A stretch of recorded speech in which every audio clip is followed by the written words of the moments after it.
This is from Jordan. TM, have you talked about doing an acoustic album? We have. We've thrown that around.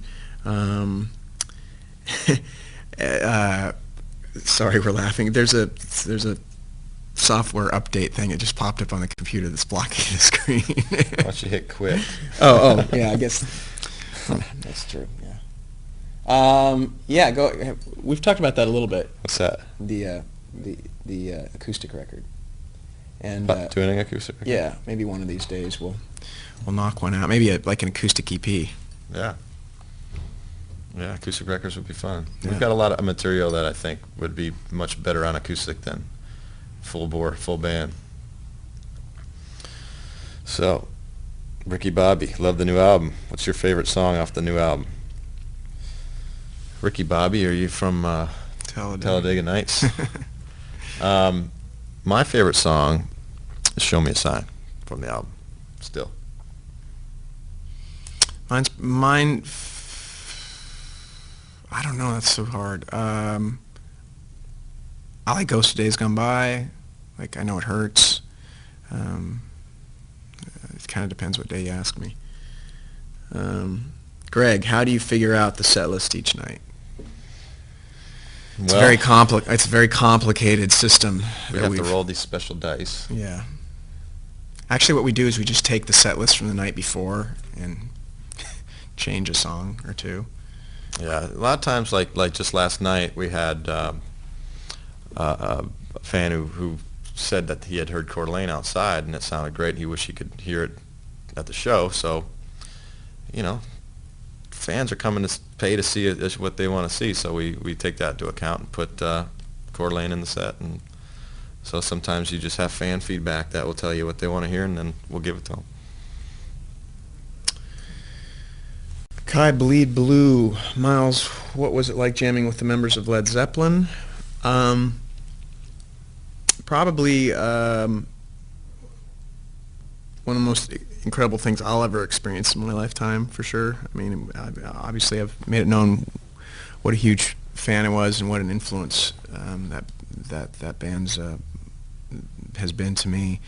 So, standing in a room with those guys was just unbelievable, and I'm very grateful that I got to do that. Reen Pro, Mark, who is on your Mount Rushmore of guitarists? It's a tough one. That's a good one. I like that question. I'll take this from the more classic guys, being Mount Rushmore and being there forever. Stevie Ray Vaughan, Jeff Beck. How many Mount Rushmore presidents are up there? 4? I think so. Maybe Danny Gatton. I'm just thinking the most impressive guys, Who else? Django Reinhardt. Django? Django would be a cool one. He's badass. He started it all, didn't he? He did, man. He was one of the first shredders. Big Bill Brenzi would be, that guy was a badass. I'd feel like a poser saying Django because I don't know any of his stuff. So how about Gilmore? Pure class. Yeah. He might have. I mean, comfortably none might be, one of the greatest solos of all time, for sure. All right, Marcel. I hope I'm not butchering. Can you figure that one out? Marcelo Sahe. Okay. What 2010's album would you recommend? I don't know. What kind of music do you like? I just bought a Triptychon record that might scare some people. Triptychon? What's it like? It's like Celtic Frost. Really? It's dark and and moody. Mark likes the really heavy stuff. That new Mastodon came out last year. So yeah, I know. That's the thing. I would say that, but it did come out last year. I just bought a record recently, and I'm trying to remember what it was. I'm sticking with my Triptychon. All right, stick with Triptychon. I like the Band Joy record that Robert Plant did this year. That actually's got some really good stuff on there. Rocket Queen. what does Alter Bridge mean itself? What does it mean to you? Well, this is a good question for you. Alter Bridge, you probably heard the story of we were searching for a band name, and me and my brother were on the phone thinking of Detroit landmarks where we grew up.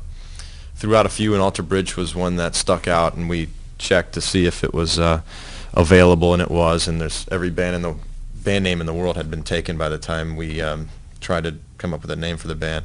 But Alter Bridge was a bridge where all the local families wouldn't allow their kids to cross because it turned into Detroit proper. And right beyond that bridge, it was one side of the street you had these nice suburbs, other side of the street you had drug dealers, you had prostitutes, you had people that were not good for a kid to go over there.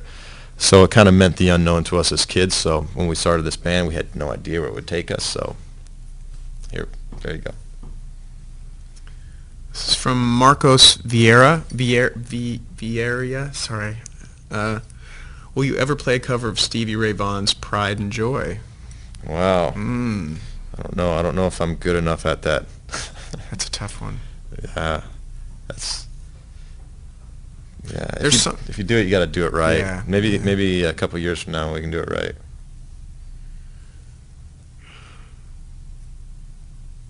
Miles, what about your solo album? Will it come out in 2011? Well, it looks like 2011's pretty much booked solid with touring between Alter Bridge and Slash. I think it's going to be, there's just not a window of time for me to release that, and I'd like to do a little tour. I mean, the goal with that originally was to release it and then go play acoustically. I just wanted something real stripped down and simple, and just me and an acoustic guitar. So I'd like to take at least a little bit of time and do that when it's released. So my hunch is it won't be till like 2012. I know that sounds ridiculous, but things have just gotten so busy over the last, I mean, it's just been pretty crazy in terms of just scheduling and whatnot. So it'll come out someday, I promise.